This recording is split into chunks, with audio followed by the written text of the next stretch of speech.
When did you realize gang members were great people? He refused to pay me. Now he helps me out with anything I want. During my freshman year of college, I landed a job as a server at a nearby bar and grill.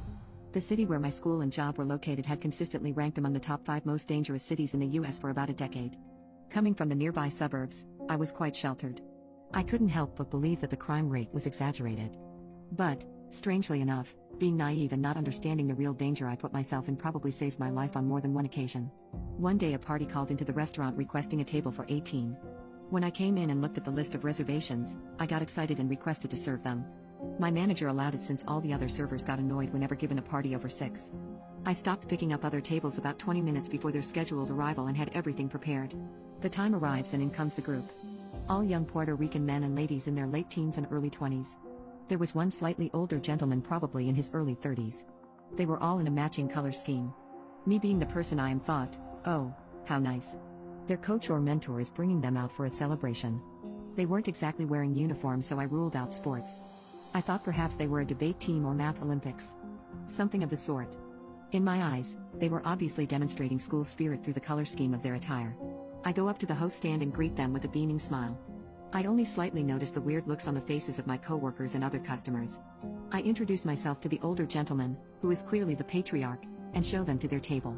They all seem to be in good spirits, so I say something about how they must be celebrating a victory and congratulate them. The patriarch kind of smirks and says, "Yeah, I guess you could say that, haha. Thanks." And then we move on. I get them their drinks, take their orders, bring their food, refill drinks, refill wings, and so on.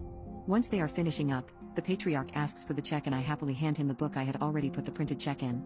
Now this restaurant had a no separate checks policy. Stupid, I know. Also, customers are made aware of this policy, as well as the automatic gratuity for parties of 6 or more, when they call in a reservation. They are reminded of it when they walk in at the host stand and during the introduction by the server. It is also printed in very large writing on the first page of the menus. After I handed him the check, he says, "I'm sorry I forgot to mention it, but could we each have separate checks?" While I am reminding him of the policy, his phone rings. He says, "I'm sorry but I must take this call," then hands the check to one of the young ladies next to him and tells her to take care of it. He tells me he'll be right back and goes to the vestibule to take the call. A few minutes later, I see them all getting up and heading to the door. I tell them to have a nice night and run to the table so I can collect the money. I look everywhere, but nothing. This restaurant has another policy. The server, being me in this situation, is